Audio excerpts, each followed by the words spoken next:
ஓம் சக்தி தாயே போற்றி. நீ நல்லது நினைத்தால் இந்த தாயின் ஆசீர்வாதத்தில் உனக்கு நல்லது மட்டுமே நடக்கும். என் அன்பு குழந்தையே, உன்னுடைய வாழ்க்கை துணையை பற்றி நீயே அறியாத சில விஷயங்களை உன்னிடத்தில் இந்த அம்மா ஸ்தானத்தில் இருந்து உனக்கு கூற வந்திருக்கின்றேன். என் தங்கமே, நீ என்னிடத்தில் வந்து எங்கள் இருவருக்குள்ளும் பிரச்சனையாக இருக்கின்றது அம்மா, எங்களை சேர்த்து வையுங்கள் தாயே, எங்களுக்குள் மன ஒற்றுமை இல்லை, அதனால் குடும்பத்திலும் அமைதி இல்லை, அவர்கள் என்னை விட்டு பிரிந்து சென்று விட்டார்கள் என்றெல்லாம் நீ அழுது புலம்புகின்றாய் அல்லவா? என் செல்ல குழந்தையே, நான் இப்பொழுது உன்னுடைய தாயாக இருந்து உனக்கு சில உண்மைகளை எல்லாம் நிச்சயமாக கூறத்தான் போகின்றேன்.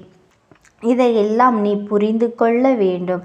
நீ அறிவுள்ள குழந்தையாக இருக்கின்றாய் அல்லவா? அதனால்தான் இதை நீ தெரிந்து கொள்ள வேண்டியது அவசியமாக இருக்கின்றது.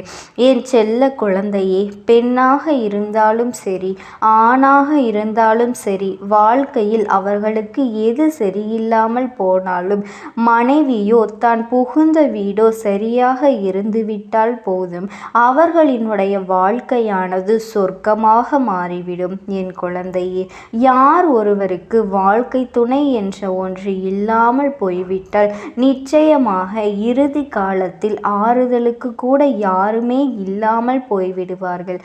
இதை மட்டும் நீ நன்றாக புரிந்து கொள்ள வேண்டும். 1000 சொந்தங்கள் உன்னை சுற்றி சுற்றி இருந்தாலும் உன்னுடைய கணவனோ அல்லது உன்னுடைய மனைவியோதான் என்றுமே உனக்கு துணையாக இருப்பார்கள். அவர்கள் இல்லாவிட்டால் என்றுமே நீ அனாதையாகத்தான் இருக்க போகின்றாய். இதை நீ வாழும் வாழ்க்கையில் இது நாள் வரையிலும் இத்தனை நாளும் நீ புரிந்து கொண்டிருப்பாய் அல்லவா? என் செல்ல குழந்தையே, சில சூழ்நிலைகள் கடினமாக இருந்தாலும் உண்மைகள் கசப்பாக இருந்தாலும் இதை நீங்கள் உணர்வு பூர்வமாக தெரிந்து கொள்ள வேண்டும். ஏனென்றால் நீ இதையெல்லாம் தாமதமாக உணர்ந்து விட்டாயானால் நிச்சயமாக அந்த நேரம் இந்த உறவானது உன்னோடு இல்லாமல் போவதற்கு கூட வாய்ப்புகள் அதிகம் இருக்கின்றது. ஏனென்றால் காலம் இன்று இருப்பவர்களை நாளை பார்க்க முடியவில்லை என்பதை தான் உனக்கு எப்பொழுதும் உணர்த்துகின்றது. அதைத்தான் உன் அம்மாவும் உன்னிடத்தில் நான் தெளிவாக சொல்லி கொண்டிருக்கின்றேன். என் செல்ல பிள்ளையே, உன்னுடைய துணையானவரை நீ சில சமயங்களில் மனம் வருந்தும்படியாக பேசிவிட்டாலும், அவர் உன்னிடத்தில் மனம் வருந்தும்படி பேசிவிட்டாலும் உங்களுக்குள்ளே அந்த ஈர்ப்பானது இருந்து கொண்டுதான் இருந்தது. இதுவெல்லாம் இந்த அம்மாவிற்கு நிச்சயமாக நன்றாக தெரியும். உங்களில் ஒருவர் நிச்சயமாக ஒவ்வொரு சமயங்களிலும் விட்டு கொடுத்துதான் சென்றீர்கள். அதில் எந்த ஒரு மாற்று கருத்துமே இல்லை. நீங்கள் இருவரும் ஒருவரின் மேல் ஒருவர் வைத்திருக்கின்ற அன்பானது எந்த குறையில் இல்லாமல் தான் இருக்கின்றது. ஆனாலும் சில கோபதாபங்களில் அவசரப்பட்டு ஒருவருக்கொருவர் சண்டையிட்டு கொள்கின்றீர்கள். இந்த பிடிவாதம் மட்டும் வந்துவிட்டால் ஒரு சில சமயங்களில் இருவருமே புரிந்து கொள்ளும் தன்மை இல்லாமல் போய்விடுகின்றீர்கள். என் அன்பு குழந்தையே, இன்று உங்கள் இருவருக்குமான இந்த பிரச்சனைக்கு முக்கிய காரணம் மூன்றாவது ஒரு நபராக இருந்தாலும் என் செல்ல குழந்தையே, உங்களுக்கான பிரச்சனைகளை நீங்கள் ஆற அமர்ந்து உங்களுக்குள்ளே பேசி தீர்த்து கொள்ள வேண்டும். உன் துணையானது உன்னிடத்தில் எவ்வளவுதான் சண்டை போட்டாலும் எந்த ஒரு சூழ்நிலையிலும் பாசத்தில் உன்னிடத்தில் குறை வைக்கவில்லை. பலமுறை இது போல நடந்த பிறகும் சில சமயங்களில் எல்லாம் அதை அவர்களின் மனது ஏற்க மறுக்கின்றது. நீயோ அவரை உன் உயிருக்கும் மேலாகவே நினைத்து கொண்டுதான் இருக்கின்றாய். ஆனாலும் என் அன்பு பிள்ளையே, ஒரு பிரச்சனையை எப்படி சுமூகமாக முடிக்க வேண்டும் என்பது மட்டும் உனக்கு இன்னும் நன்றாக தெரிவதில்லை. அம்மா சொல்லக்கூடிய ஒரு விஷயத்தை நீ எப்பொழுதும் மறந்துவிடக் கூடாது. அது என்ன தெரியுமா? உனக்காக தன்னுடைய தாய் தந்தையர்களை எல்லாம் விட்டுவிட்டு நீயே உலகம் என்று உன்னை தேடி வந்தவர்களை எல்லாம் ஒரு நாளும் நீ உதாசீனப்படுத்தி பேசிவிடக் கூடாது. உன்னுடைய தன்மானத்திற்காக செய்கின்றேன் என்று நீ எந்த ஒரு தவறையும் செய்துவிடக் கூடாது. அவர்கள் தன்னுடைய குடும்பத்தையே பிரிந்து உன்னோடு வந்திருக்கின்றார்கள் என்றால் அவர்களுக்கு ஆறுதல் சொல்லக்கூட அங்கே யாருமே இருக்க மாட்டார்கள் அல்லவா? அப்படிப்பட்ட ஒரு பெண்ணுக்கு நீ அப்பாவாகவும் அம்மாவாகவும் நீ மட்டுமே இருந்து அவர்களை வாழ்க்கையில் வளம் நடத்த வேண்டும்.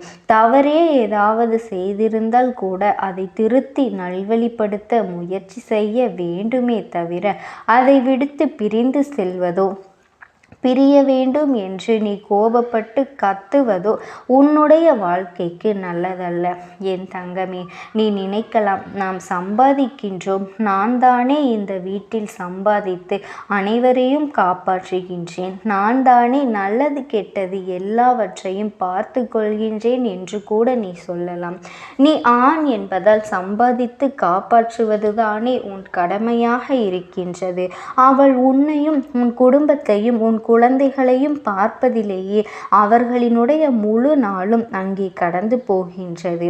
என் குழந்தையே, சில சமயங்களில் நீ உன்னுடைய துணையிடத்திலே அதட்டலாக பேசினாலும் கூட, கோபமாக கத்தினாலும் கூட அவர்கள் உன்னுடைய பேச்சில் பயந்து விடுகின்றார்கள். அது மட்டுமல்ல, உன்னுடைய பேச்சினை கேட்டு எப்பொழுதும் நடந்து கொள்ள வேண்டும் என்ற எண்ணத்தை ஆரம்பத்திலேயே அவர்கள் வைத்து கொண்டுதான் இருந்தார்கள். இப்போது வரை அதை பின்பற்றியே நடந்தும் வருகின்றார்கள். என் செல்ல குழந்தையே, கணவனுடைய பேச்சுக்கு எதிர்பேச்சு பேசிவிட்டால் அங்கே குடும்பத்தில் பிரச்சனைகள் எழுந்துவிடும் என்ற ஒரு பயம் அவர்களுக்கு இருக்கத்தான் செய்கின்றது.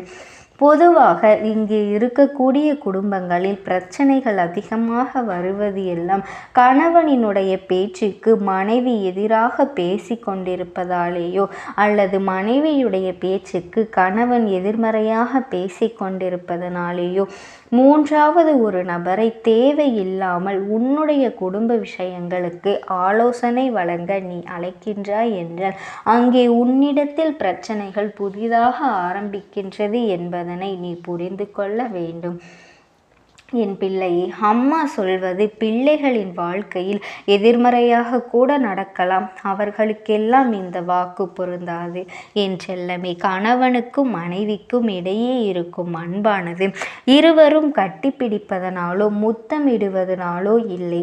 அதற்கும் மேலாக உன்னோடு வாழ்பவர் உன்னுடைய உணர்வுகளையும் அவர்களுக்கு ஏற்படுகின்ற வழிகளையும் புரிந்து கொள்வதில்தான் இருக்கின்றது. எந்த ஒரு சூழ்நிலையிலும் ஒருவரை ஒருவர் விட்டு கொடுக்காமல் நல்ல அன்போடு புரிந்து நடந்து கொள்வதில் தான் இருக்கின்றது என்பதனை நீ மறந்து விடாதே.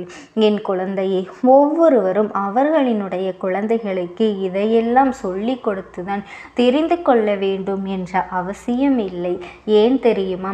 இதையெல்லாம் அன்றாட வாழ்க்கையில் எல்லோரும் ஒவ்வொரு குடும்பத்தில் நடக்கக்கூடிய விஷயங்களை எல்லாம் தெரிந்தோ தெரியாமலோ பார்த்து கொண்டுதான் இருக்கின்றார்கள். அப்படி இருக்கும் பொழுது நம்முடைய வாழ்க்கையில் இது போன்றெல்லாம் நடப்பதற்கு நாமவே எல்லாவற்றையும் தவறுகளாக செய்துவிடக் கூடாது அல்லவா? உன் குடும்பத்தில் இருப்பவர்களிடத்தில் எப்பொழுதும் நீ அன்பாக நடந்து கொள்ள வேண்டும்.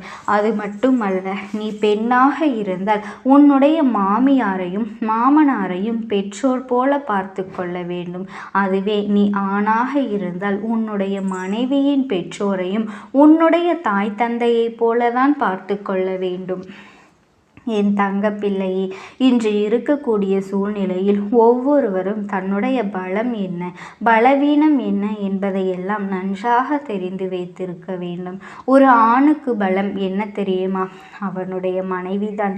எப்பொழுதும் சில பெண்களை தவிர எல்லா பெண்களும் தன்னுடைய பலத்தையோ தன்னுடைய அதிகாரத்தையோ தன் கணவனிடத்தில் வெளிப்படுத்துவது இல்லை. ஒருவருக்கொருவர் அதீத அன்பு வைத்து விட்டுதான் அங்கே இதையெல்லாம் வெளிப்படுத்த ஏற்படுத்த தெரியாமல் சிறு சிறு பிரச்சனைகளுக்கு எல்லாம் சண்டையிட்டு உங்களையும் வைத்து கொண்டு உங்கள் குழந்தைகளையும் கண்கலங்க வைத்து விடுகின்றீர்கள். என் தங்கமே, நீ என் குழந்தை அல்லவா? நீ ஆணாக இருக்கும் பட்சத்தில் உன்னுடைய மனைவியிடத்தில் அன்பாக பேச வேண்டும். வெளியில் உனக்கு 1000 பிரச்சனைகள் இருந்தாலும் வீட்டுக்கு வந்தது தன்னுடைய வீட்டையும் நீ கவனிக்க வேண்டும் அல்லவா? இந்த குடும்பத்திற்காகத்தானே நீ இத்தனையும் செய்து வருகின்றாய். அப்படி இருக்கும் பொழுது உன்னுடைய துணையை நீ புரிந்து கொள்ள வேண்டும் அல்லவா? என் தங்க குழந்தையே, நீ எதை நினைத்தும் கவலைப்படாதே. இந்த தாயானவளினுடைய அன்பும் ஆசீர்வாதங்களும் என்றென்றைக்குமே உனக்கு முழுமையாக கிடைத்து கொண்டே இருக்கும். ஓம் சக்தி. ஓம் ஆதிபராசக்தி. என் அன்பு குழந்தையே, உனக்கான நல்ல விஷயங்களை செய்து கொடுப்பதற்காகவே உன் தாயானவள் இன்று உன்னை தேடி வந்திருக்கின்றேன். என் தங்க குழந்தையே, இன்று என்னுடைய வாக்கினை கேட்பதற்காக நீ தயாராகி விட்டாய் அல்லவா? அதிலும் என்னுடைய தீபத்தினை அல்லவா நீ பார்த்திருக்கின்றாய். என் குழந்தையே, இதனை தொட்டு நீ உள்ளே வந்த நேரத்தில் உன் அம்மா நான் உனக்கு ஒரு முக்கியமான செய்தியினை இன்று சொல்லப் போகின்றேன். இது உன்னுடைய குடும்பம் சம்பந்தமானது. என் பிள்ளையே, உன்னுடைய இரத்த உறவில் இருக்கின்ற ஒருவரை தீய சக்தி அங்கே ஆட்டி படைத்து கொண்டிருக்கின்றது. அம்மா சொல்லும் பொழுது உனக்கு இதுவெல்லாம் வேடிக்கையாக கூட இருக்கலாம். இப்படியெல்லாம் கூட நடக்குமா என்று கூட உனக்கு தோன்றலாம். ஆனால் இதுதான் உண்மை. என் பிள்ளையே, அம்மா சொல்வதனை கேட்டு உடனடியாக அவர்களை பிடித்திருக்கின்ற அந்த தீய சக்தியிலிருந்து அவர்களை மீட்டெடுக்க வேண்டும். இல்லை என்றால் அவர்களின் வாழ்க்கையானது நரகமாக மாறிவிடும். என் தங்கமே, அந்த இரத்த உறவு யார் என்று உன்னிடத்திலே அடையாளத்தை சொல்லிவிடுகின்றேன். நீ நிச்சயமாக அது யாரென்று புரிந்து கொண்டு அவர்களை உடனடியாக காத்திட வேண்டும். என் தங்கமே, உன்னுடைய இரத்த உறவு ஒன்று எப்பொழுதும் கள்ள கவனம் தெரியாமல் யாரிடத்தில் எதை சொல்ல வேண்டும், யாரிடத்தில் எதை சொல்லக்கூடாது என்ற சூதுவாது எதுவும் தெரியாமல் எப்பொழுதும் வெளிப்படையாகவே எல்லாவற்றையும் பேசக்கூடிய தன்மையினராக இருக்கக்கூடியவர். அவர்கள் வெளிப்படையாக பேசுவதால் தான் என்னவோ சிலருக்கு அவர்களை பிடிக்கும், சிலருக்கெல்லாம் அவர்களை எப்பொழுதுமே பிடிக்காது. இப்பொழுது இவர்கள் பேசுவது சரி என்று சொல்லி கொண்டிருப்பார்கள். சில நாட்களுக்கு பிறகு இவர்களின் காதுகளில் முரண்பாடு ஏற்பட்டு இவர்களை மோசம் என்றும் சொல்லிவிடுவார்கள். அப்படிப்பட்ட ஒரு உறவு எப்பொழுதும் அருகில் இருப்பவர்களோடு நெருக்கமாக பேசிக்கொண்டிருக்கின்றார்கள். இவர்களினுடைய இந்த பேச்சின் காரணமாக அடிக்கடி பிரச்சனைகளையும் இழுத்து கொண்டு வந்து விடுகின்றார்கள். யார் ஒருவரிடம் நல்லபடியாக பேசிக்கொண்டிருக்கின்றார்களோ அவர்களுக்கும் இவர்களுக்கும் கூடிய விரைவில் பிரச்சனைகள் வரத்தான் போகின்றது என்பதனை நீ புரிந்து கொள்ள வேண்டும். ஏனென்றால் அந்த அளவிற்குத்தான் இவர்களினுடைய பழக்க வழக்கங்கள் எல்லாம் ஆரம்பத்தில் சரியாக இருக்கும். ஆனால் போக போக அதுவே மிகப்பெரிய பிரச்சனைகளாக மாறிவிடும் என்பதனை நீ மறந்துவிடக் கூடாது. இப்படித்தான் எல்லோருடைய வாழ்க்கையிலும் ஒவ்வொரு விஷயங்களும் நடந்து கொண்டிருக்கின்றது. இந்த சமயத்தில் தான் அவருடைய வாழ்க்கையிலும் பிரச்சனைகள் மாறி மாறி வந்தாலும் ஒரே ஒரு உறவோடு அவர்கள் எப்பொழுதும் பகையினை வளர்க்காமல் நல்ல உறவோடு இருந்து கொண்டிருக்கின்றார்கள். ஆனால் மற்றவர்களின் பார்வைக்கு இந்த உறவு நீடிக்காது என்று தோன்றினாலும் அவர்கள் பல நாள் வழக்கத்தை அப்படியே தொடர்ந்து கொண்டிருக்கின்றார்கள். இதற்கு ஒரு முக்கியமான காரணமும் இருக்கின்றது. என் தங்கமே, இதற்கான காரணத்தை நான் இப்பொழுது உன்னிடத்தில் சொல்லிவிடுகின்றேன். நீ யார் என்று அதற்கு பிறகு கண்டுபிடித்து விடுவாய். என் பிள்ளையே, நான் சொல்கின்ற இரத்த உறவானது அருகில் இருக்கின்ற அந்த உறவோடு எப்பொழுதுமே அதிக நேரம் செலவிட்டு கொண்டிருக்கின்றார்கள். அவர்களுக்கு ஏற்படுகின்ற அத்தனை பிரச்சனைகளுக்கும் அந்த இரத்த உறவுதான் காரணம் என்பதை இன்னமும் இவர்கள் உணரவில்லை. அது மட்டுமல்லாமல் இவர்கள் பேசுகின்ற விஷயங்களை ஒன்று விடாமல் யாரை பற்றி பேசுகின்றார்களோ அவர்களிடத்திலேயே இவர்கள் சொல்லிவிடுகின்றார்கள். இவர்களினுடைய பழக்க வழக்கத்தை நிறுத்திக்கொள். நாளை உன்னை மற்றவர்களிடத்தில் இவர்கள் இழுத்துவிட்டு வேடிக்கை பார்ப்பார்கள் என்று நீயும் சொல்லிவிட்டாய். ஆனாலும் அவர்கள் உன்னை விட அந்த உறவுக்குத்தான் அதிக முக்கியத்துவம் கொடுத்து இப்பொழுது வரை பழகி கொண்டிருக்கின்றார்கள் என்பதனை நீ மறந்துவிடக் கூடாது. என் தங்க குழந்தையே, மற்றவர்களிடத்தில் சொல்லக்கூடாது அல்லவா? அது மட்டுமல்லாமல் உனக்கான உதவிகள் தேவைப்பட்டால் கூட நல்லவர்களிடத்தில் நீ கேட்கலாமே தவிர இது போன்ற தீய எண்ணங்கள் கொண்டவர்களிடத்தில் நீ இதையெல்லாம் பேசக்கூடாது அல்லவா? என் பிள்ளையே, அவர்கள் எப்படிப்பட்ட எண்ணம் கொண்டவர்களாக இருக்கின்றார்கள் தெரியுமா? உன்னுடைய பிரச்சனை என்னவென்று நீ ஏதேனும் சொன்னால் உன்னிடத்தில் மனம் வருந்தி கேட்பது போல பேசுவார்கள். ஆனால் மற்றவர்களிடத்திலோ இதையெல்லாம் ஏளனமாக பேசி சிரித்து கொண்டிருக்கின்றார்கள். இவர்கள் குடும்பத்தில் இப்படியெல்லாம் நடக்கின்றது என்று சொல்லி அங்கே வேடிக்கை காட்டிக் கொண்டிருக்கின்றார்கள். அதனால் எந்த ஒரு சூழ்நிலையிலும் மற்றவர்களிடத்தில் நம் குடும்ப விஷயங்களை எப்பொழுதும் பகிர்ந்து கொள்ள கூடாது என்று நீ அவர்களிடத்தில் சொல்லிக்கொண்டுதான் இருக்கின்றாய். ஆனாலும் இவர்கள் எல்லாம் திருந்துவதாக இல்லை. என் பிள்ளையை, இவர்களுக்கான உறவு நீண்ட நாட்கள் நீடித்ததற்கான காரணமும் ஒன்று உள்ளது. அது என்ன தெரியுமா? அவர்களுக்கான பொழுதுபோக்கே உன்னுடைய இரத்த உறவுதான். இவர்களிடத்திலிருந்து அவர்களுக்கு பொழுதை போக்குகின்ற எல்லா செய்திகளும் கிடைத்து விடுகின்றது. அதனை மற்றவர்களோடு பேசி பேசி அங்கே சிரித்து கொண்டிருக்கின்றார்கள். ஒரு குடும்பத்தின் நிலையை வெளியே சொல்லி சந்தோஷப்படுகின்றார்கள் என்றால் இவர்களின் மனநிலை எப்படி இருக்கின்றது என்று நீ சற்று யோசித்து பார்க்க வேண்டும். எப்பொழுதுமே மற்றவரின் வேதனைகளுக்கு நாம் ஆறுதலாகத்தான் இருக்க வேண்டுமே தவிர மற்றவர்களின் வேதனைகளுக்கும் கஷ்டத்திற்கும் நாம் எப்பொழுதும் சந்தோஷப்படுவதும் கொண்டாட்டத்தில் குதிப்பதும் தவறான விஷயம் அல்லவா? என் பிள்ளையே, இப்பொழுதாவது அம்மா சொன்ன அந்த தீய சக்தி யாரென்று நீ தெரிந்து கொண்டாயா? அந்த உறவுதான் உண்மையாகவே தீய சக்தி. உன்னுடைய உடன் பிறந்த உறவை ஆட்டி படைப்பதோடு மட்டுமல்லாமல் அவர்களிடத்தில் நல்லவர்கள் போல நடித்து அவர்கள் மனதையும் மாற்றி வைத்திருக்கின்றார்கள். உன்னுடைய குடும்பத்திற்கு எதிராகவே உன்னுடைய அந்த இரத்த உறவையும் திருப்புவதற்கான எல்லா முயற்சிகளையும் அங்கே நாள்தோறும் செய்து கொண்டுதான் இருக்கின்றார்கள். இவர்கள் ஒவ்வொரு நாளும் உன்னுடைய வாழ்க்கையில் ஏற்படுத்துகின்ற பிரச்சனைகளினால் நீ ஏற்கனவே மனமுடைந்து போய்தான் இருக்கின்றாய். என்றாவது இவர்களிடத்தில் சென்று கேட்டுவிடலாமா என்று. எதற்கு உங்களுக்கெல்லாம் இது போன்ற தேவையில்லாத வேலைகள் என்று சொல்லிவிடலாமா? ஓங்கி அறைந்து விடலாமா என்று கூட உள்ளுக்குள்ளே தோன்றுகின்றது. இருந்தாலும் நம்முடைய குடும்பத்தில் இருக்கக்கூடியவர்கள் இதையெல்லாம் புரிந்து கொள்ளவில்லையே என்று நீ நாள்தோறும் ஆதங்கத்தோடு இருக்கின்றாய். அதனால் உன்னுடைய இரத்த உறவை நினைக்கும் போது சில நேரங்களில் உனக்கே வேதனையாகத்தான் இருக்கின்றது. இந்த அளவிற்கு ஒருவரால் வெள்ளந்தியாக இருக்க முடியுமா? தன்னோடு பழகுகின்றவர்கள் தன்னை பற்றி என்ன நினைக்கின்றார்கள் என்று கூட தெரியாமல் இப்படி பேசிக்கொண்டிருக்கின்றார்களே என்று மனவேதனை அடைகின்றாய். அதனால் என்ன செய்வது என்று தெரியாமல் இப்பொழுது வரை நீ தவிக்கின்றாய் அல்லவா? சரி, பரவாயில்லை என்று இதையெல்லாம் இப்படியே விட்டுவிட முடியாது அல்லவா? நம்முடைய குடும்பத்தின் பெயரை வெளியில் அசிங்கப்படுத்தி விடுகின்றார்களே, மற்றவர்களின் முன்னிலையில் கேவலப்படுத்தி விடுகின்றார்களே என்ற கோபமும், அதே கோபத்தினால் நீ அவர்களுக்கு எதையாவது காயத்தை ஏற்படுத்தி விடுவாயோ என்ற பயமும் உனக்குள்ளே இருந்து கொண்டுதான் இருக்கின்றது.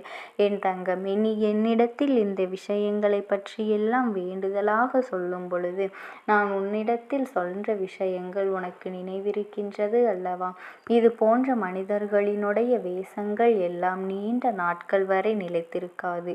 ஒரு நாள் நிச்சயமாக கலைந்தேதான் தீரும். அடுத்தவர்கள் குடும்பத்தில் கலகம் மூட்டுவதும் அடுத்தவர்கள் வாழ்க்கையில் பிரச்சனைகளை ஏற்படுத்துவதும் இவர்களின் முதலாவது வேலையாக வைத்திருக்கின்றார்கள். அப்படியானால் இவர்களால் அடுத்தவர்களின் வாழ்க்கையில் எந்த ஒரு நல்ல விஷயங்களையும் ஒரு பொழுதும் செய்ய முடியாது. என் தங்க குழந்தை, அதனால் நீ எதை நினைத்தும் கவலைப்படாதே. இந்த தாயானவளினுடைய அன்பும் ஆசீர்வாதங்களும் உனக்கு என்றென்றைக்குமே முழுமையாக கிடைத்து